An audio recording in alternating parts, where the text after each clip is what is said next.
Good evening. Did y'all hear me? Can you hear me? Hear me now? All right, sometimes I'm guilty of pausing in the middle of a thought. If you don't know, you do now. So if you hear somebody up here on the third row, like Laura, pause in, and that'll be her, so don't. She likes to finish my thoughts sometimes, and I'm okay with that sometimes. I'm grateful for the opportunity to be up here tonight. It looks like there's about 1,000 people here. I know there's not. But I'm not a preacher. I'm not a sermon writer. I was asked to deliver a lesson up at the men's retreat. I was talking to a guy before we got started tonight. I think it was last spring. That was baseball season for me, and I was going to come up on Saturday morning and give my speech on this iron sharpens iron. And Barry called me early that morning and said, hey, we had a storm during the night and lost power. So he said, I think we're going to cut everything short, so don't feel like you got to drive up here because there may not be a whole lot. We might be packed up and gone. So anyway, so it was for the men's retreat. And this is quite a little different audience, so I had to change it up a little bit. But I hope you get something out of it. You know, I coached sports as a volunteer I was starting about 30 years ago with my oldest son's little league team, and then I got into Pee Wee baseball with my youngest son, and then my next youngest sons came along, went right on up into little league baseball and pony ball, and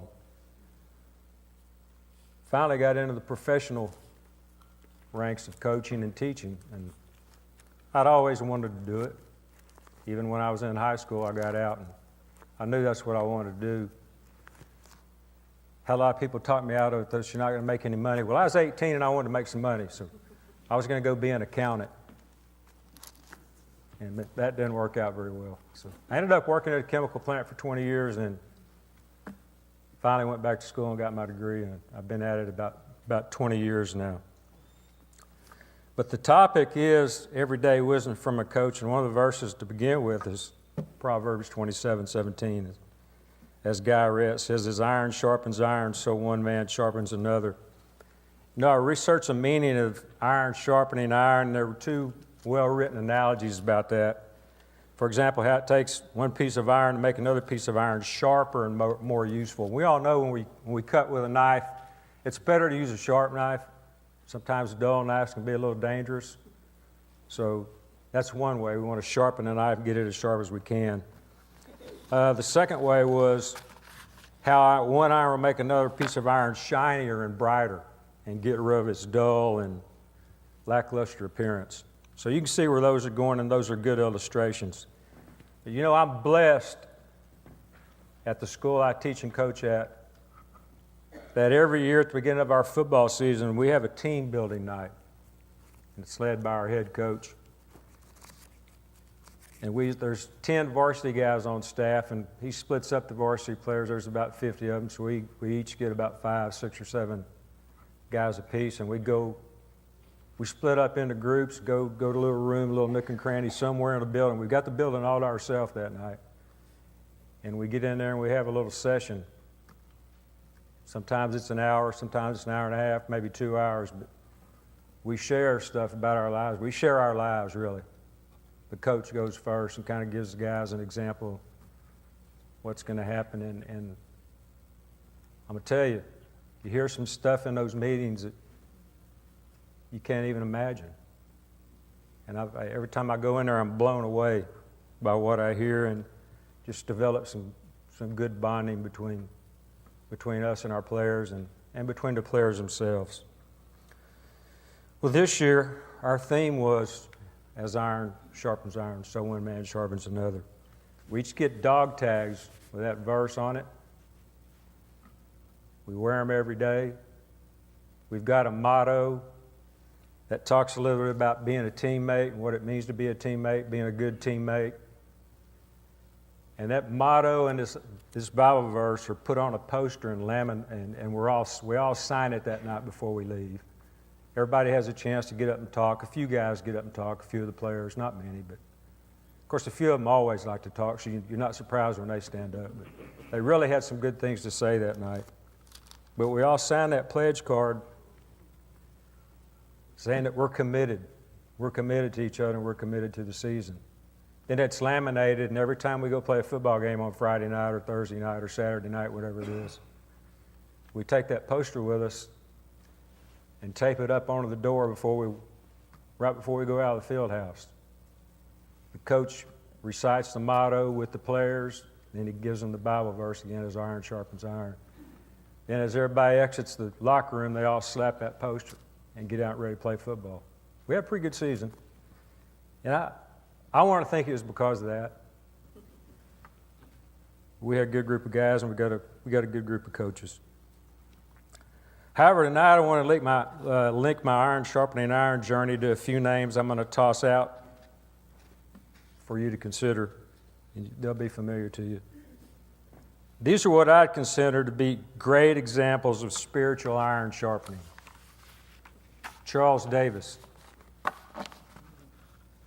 You know, back before I obeyed the gospel and Laura was struggling with her faith, we lived next door to Charles and Marilyn and Christy and Trey. Brad. Sorry, Brad. We're sitting there at the house one night. This is 20 years ago. The doorbell rang, opened the door, and there's Charles and Marilyn and Brad and Christy. Said, "Good evening. Said, we'd like to sing a few Christmas songs for you." Remember that? And I was just blown away by that. I didn't know that kind of stuff happened, and it didn't happen in the world I lived in, but I didn't know it really happened. I was just blown away by that. And it might have been that night or not very many nights later, he invited us to church, and that's how we ended up at Waters Road, Charles Davis. Well, after we began visiting here, Bo Belnoski started coming to our home and showing us the Jewel Miller film strips, the videos, and I know he remembers that. And this is at a time when he had 4 teenagers at home himself he was raising. He came faithfully, I think, 4, 5, 6 weeks in a row and brought us one of those film strips to watch. And Laura and I and the boys would sat down and watched them. And shortly thereafter, I was baptized and began my walk of faith here. And Laura was also restored to her faith, and I'm grateful for Bo doing that. Gene Stone.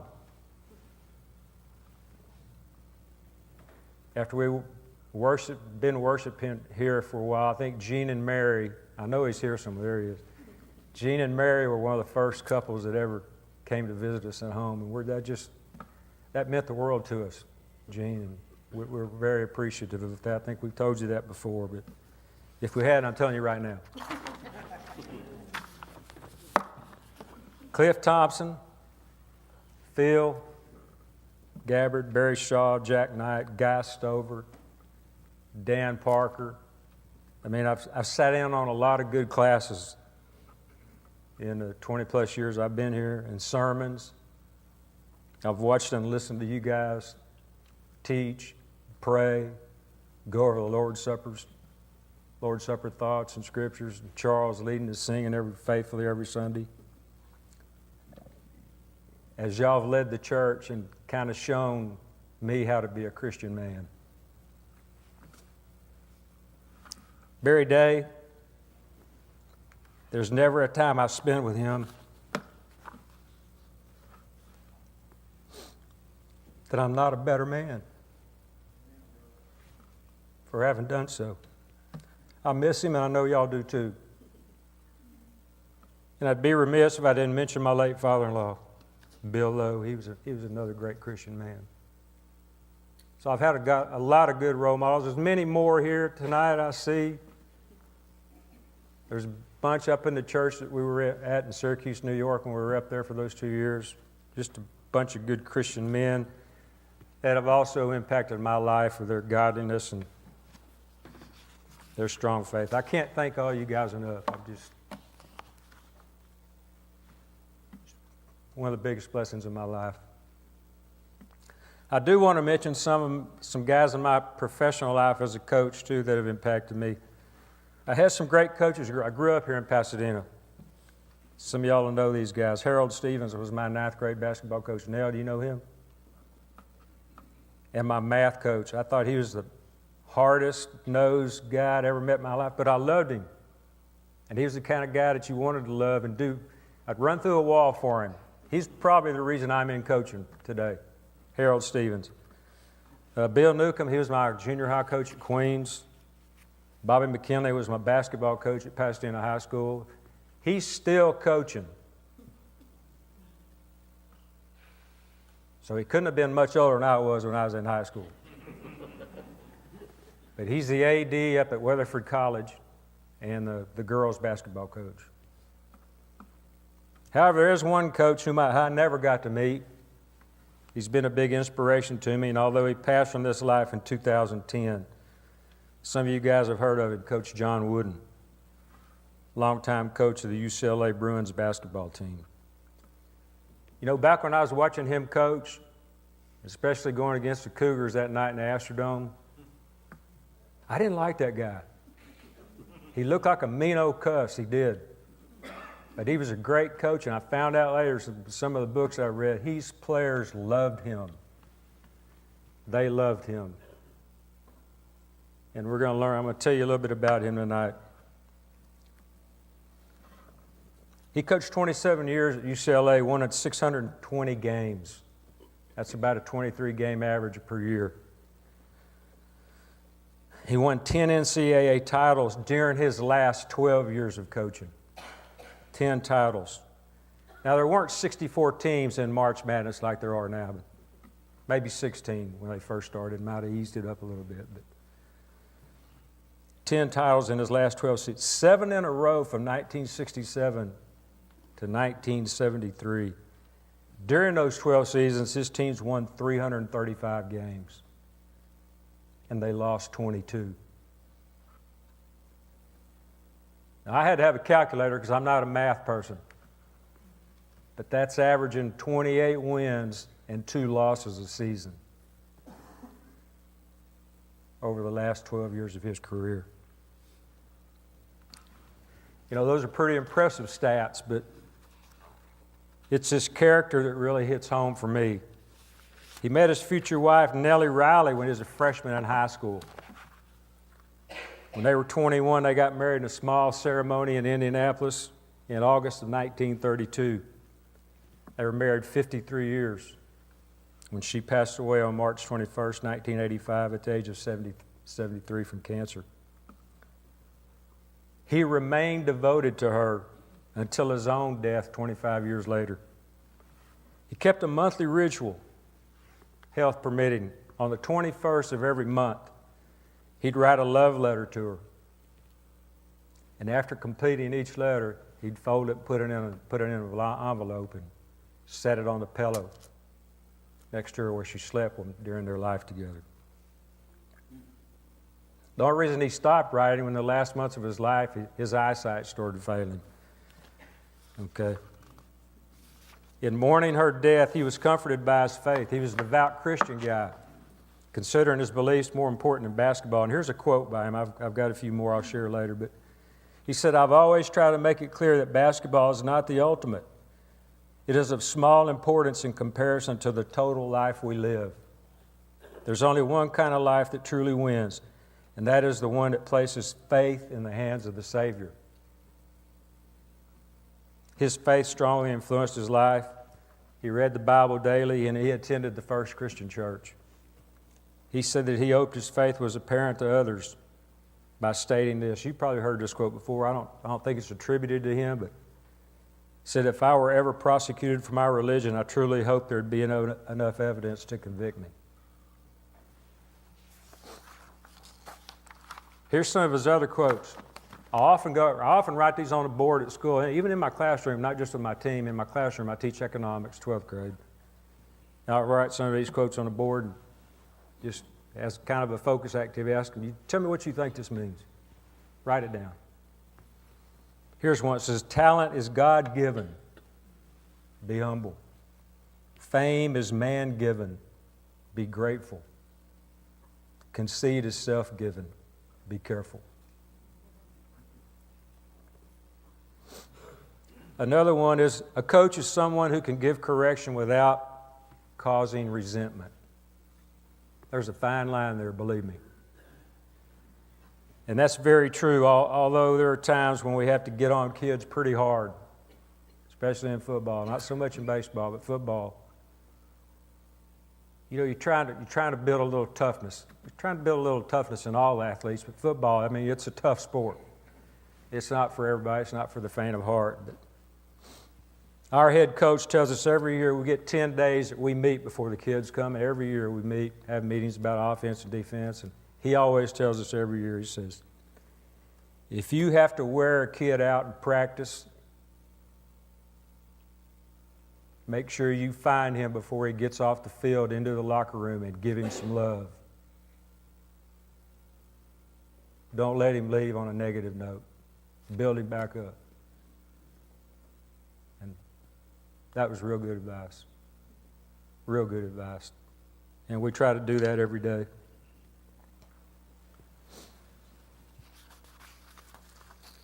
You know, sometimes I find myself needing to get a kid's attention for a number of reasons. Acting foolish. Usually with my group, it's language. Not just football players, in the classroom too. These kids, they don't know.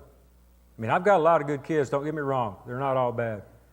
But I've got some kids that they're not afraid to use this word or that word. They're not afraid of much. I think it's because the Board of Education is not in education anymore. That's what I think. That's another lesson. The Bible teaches us in Proverbs 22:15 that the heart of a child is bound up in foolishness. I think we can all testify that. We were all young once. Or am I the only one? You know, one of our main jobs in coaching is to teach young boys to become men of character. To try to teach character. We try to teach character and we try to teach leadership. One of Coach Wooden's favorite quotes was, "Have character, don't be one." Have character, don't be one. Believe me, even at Pasadena Memorial, we have our fair share of characters. There's characters in every crowd, and we have our share of them. And it might not come as a surprise to a lot of you to learn it. A lot of kids nowadays, they're not being taught at home to respect authority. They're not being taught to respect authority. I'm not talking about your kids. Y'all know that. But a lot of kids in our schools, they're being taught not to respect authority. I've heard kids say, my mom always says, "You respect me before I respect you." I said, "Well, you know, it doesn't work that way. I'm old school." You know, I was taught to respect adults. I'm sure y'all were too. All right? Because I know what would happen if I was disrespectful to an adult.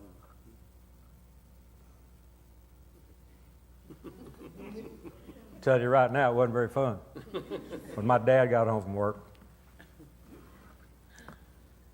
We call them helicopter parents in the athletic realm. We call the parents that they like to hover over the kids, and they get in trouble at school, they get in trouble in football or baseball. First thing they do is they want a meeting with a coach, right? And they want to fix it. They want to fix their kids' screw-ups. Instead of letting that kid learn and come in, just learn, take your punishment, let's go. They want to come in and try to fix it. Well, it's never their fault. I've learned that over 20 years. It's never their fault. It's always the teacher or the coach's fault. Always.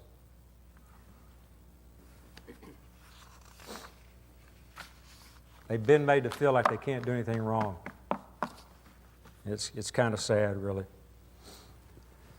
Many of the kids I teach and coach either have a completely absent father or they got a poor role model as a father for any number of reasons.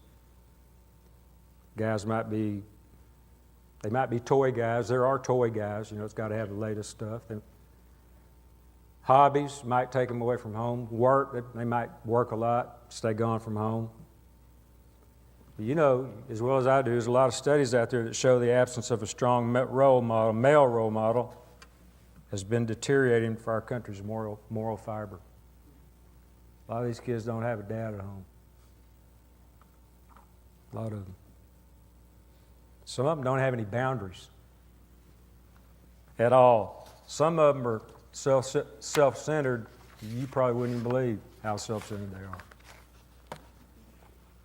They hadn't been taught any self-discipline or good citizenship because they don't see the things at home. A lot of them are raising themselves. Some of them are living with friends. So how do I fill that gap? How can I have the strongest impact on them? I went to a Capturing Kids' Hearts seminar back my second year teaching at Parkview years ago. Flippin's a motivational speaker. One of his favorite quotes, one of the best quotes I ever heard, he said, "If you have a child's heart, you have his mind." If you have a child's heart, you have his mind. Teddy Roosevelt once said, "They don't care how much you know until they know how much you care." Right, it's pretty much saying the same thing. Jesus lived that principle, didn't he? He lived the principle. He fed the masses so that they knew he cared for their physical needs. He healed them and he fed them. And as then he could teach them the spiritual stuff. Right? He took care of their physical needs first. So,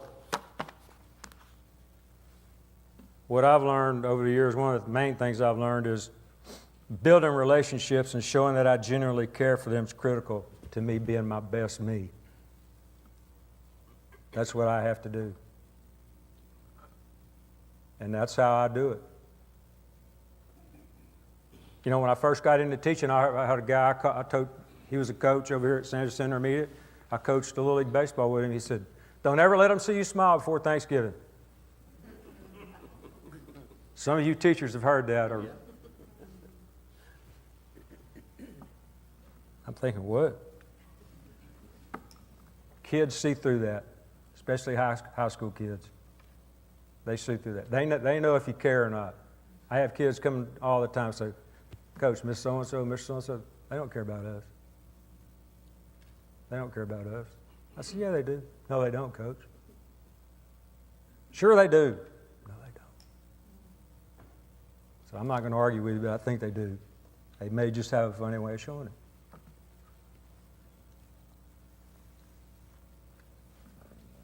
So how do I do it? My first day of school every year, I'm at my door with my door open, and I'm shaking their hands and looking at them in the eye and telling them who I am. Telling them, "I'm Coach McGrew. I'm glad you're in my economics class. I hope you enjoy coming here every day."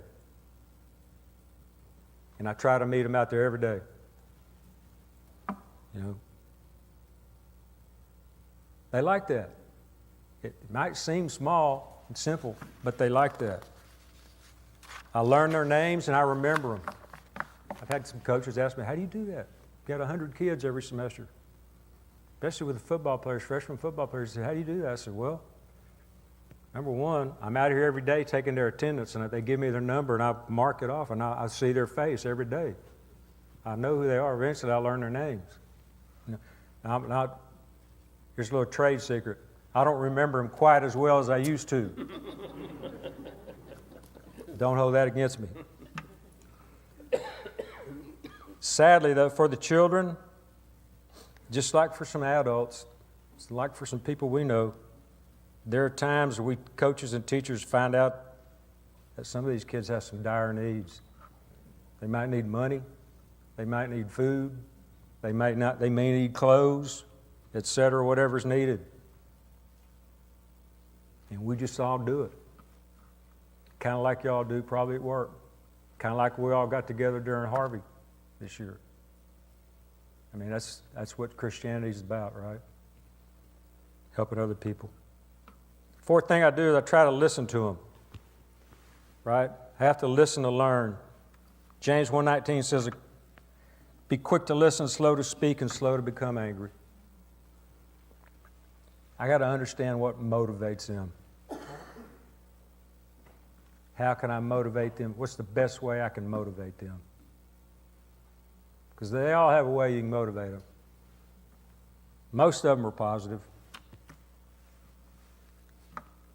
When things happen in the classroom or within the team, I have to listen. I have to let them talk. I mean, there might be 4 or 5 team members in there. They might be having a little issue in that little group. So let's go and talk about it. Let me hear it. What's going on? And I'll listen to it all. And then at some point in time, I've got to facilitate. I've got to make a decision, right? For the best of everybody. That's what has to happen. Believe it or not, with high school boys, there is drama. Trey, it's just not with girls. With guys, there is drama too.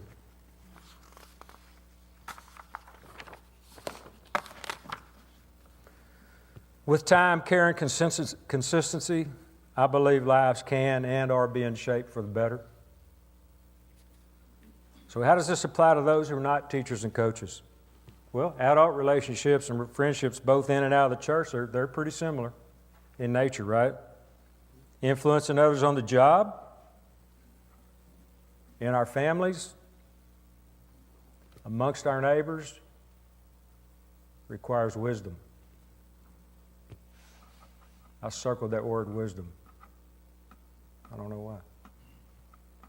Wisdom, we always tend to think of it as intellectual, right? They're wise. That's a big part of it. But also a big part of it is knowing what to do, right? Knowing what to do. How to take that knowledge and intellect and use it for some kind of action. So it requires wisdom and it requires caring if we're going to shape and influence people toward Christ. You don't just go in with Bible verses blazing to help another person in their life with issues they're having, right? You don't go in there and thump the Bible at them. There are times, however, when you can share a verse or two. I even do that at school. You can share a verse or two with them. There's nothing wrong with that. Those times are rare, though. A lot of them don't want to hear it. Right? Most of the guys I work with aren't Christians. They're all good guys. And they'd all do anything for anybody. They'd be good Christians, I think. Right? Those kind of people we need. Do things for others. So my decisions and actions, and especially my speech, can't be like theirs. Some of them. And even though they're good guys, some of them got potty mouth. I can't talk like that. That's the way in my past life. I have to be different. I have to stand out, right? We're set apart. Besides not cursing, also, I can't be a gossip. I can't be a complainer. And I can't get angry and mean. Just even if my other coaches are doing it. I can't do that. It's not very Christ-like. Colossians 4:6 says that very thing. It says, let your speech always be with grace as though seasoned with salt, so that you'll know how to respond to each person. Colossians 4:6. 1 Peter 2:12 says, be careful to live properly among your unbelieving neighbors. Then, even if they accuse you of doing wrong, they'll see your honorable behavior and will give honor to God. Building friendships with coworkers is a must. That's a must-do. Right? If we're going to influence in the right way, we have to build friendships with coworkers. Now, those friendships aren't going to be like friendships we have here. Right? Probably not. Like we have in a church or like we have in our families. They may not be like that, but they have to be real. They've got to be real and thoughtful and caring, right? And they can't be all about self. We got to show true interest in those people. And I know all y'all already do that. 1 Peter 3:15 says, "Sanctify Christ as Lord in your hearts, always being ready to make a defense to everyone who asks you to give an account for the hope that is in you, yet with gentleness and reverence." It starts with Christ sitting on the throne in our hearts. That's where it all starts. Then the words and actions will follow and reflect His kinghood in our lives. Proverbs 4:23-24 says, "Guard your heart above all else, for it determines the course of your life.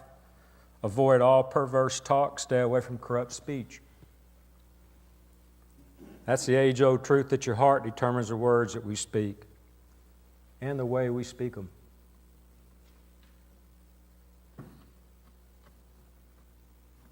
I can still hear it right now. Laura used to say a long time ago, it's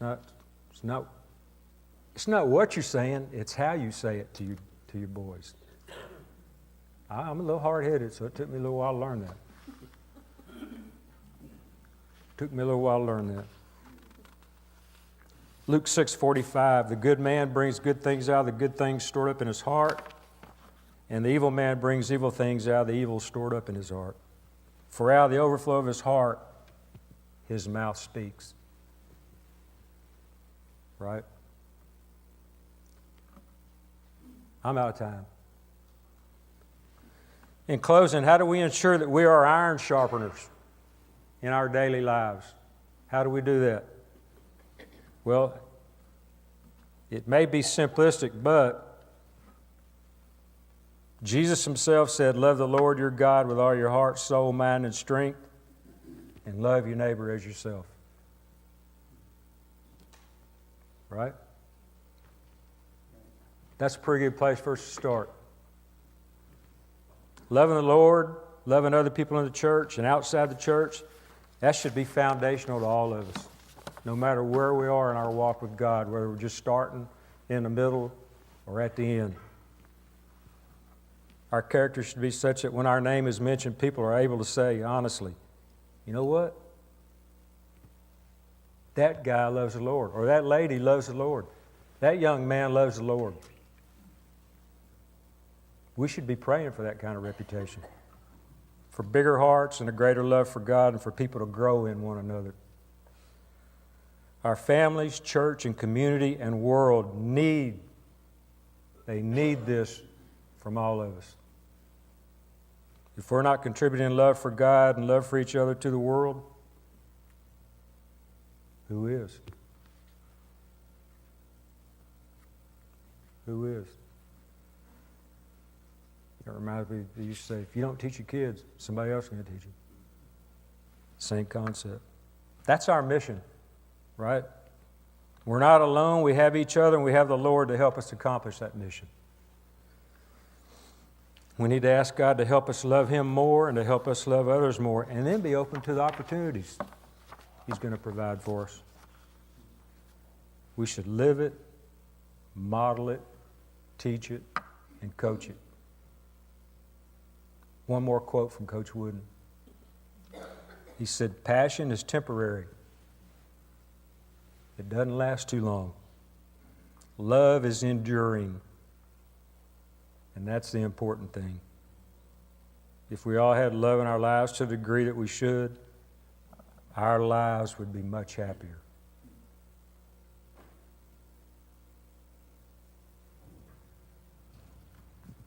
Myself included.